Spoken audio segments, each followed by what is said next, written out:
lifestyle medicine is a field of study that's being done in primary care, cardiology, a lot of other specialties, and in oncology we don't have much evidence, or it's a very nascent field that's growing.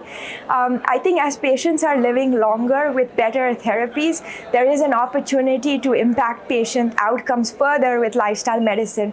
Many patients are often dying not of the cancer but of the comorbidities that they are living with, like cardiovascular disease, renal disease, diabetes, or obesity. And so lifestyle medicine, even if it didn't impact the cancer directly, indirectly can have improvements in their survival through affecting outcomes. But I think we're also starting to see that diet and microbiome may play a role directly on the cancer. So not just indirectly through the comorbidities, but directly through the cancer outcomes. And we discussed some of these in our session, such as in patients with newly diagnosed melanoma who have been on immune checkpoint inhibitors and have longer progression-free survival if they are on higher dietary fiber intake.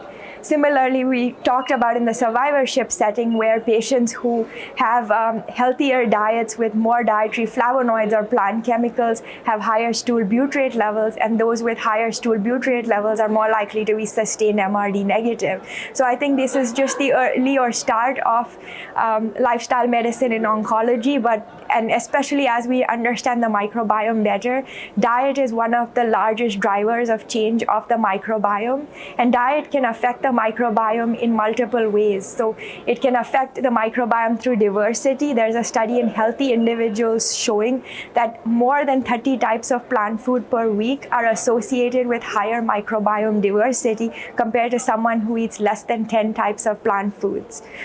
Similarly, higher fermented food intake is associated with higher microbiome diversity, and higher fiber intake with higher microbiome function, such as increased short-chain fatty acids. So diet can affect the microbiome very quickly in as much as a few days, but making these changes long-term and sustained can affect potentially outcomes in the long term. So we discussed all of these scenarios, both in experiences in healthy populations where we already have studies of dietary microbiome interactions, and then how we can translate this for our oncology patients.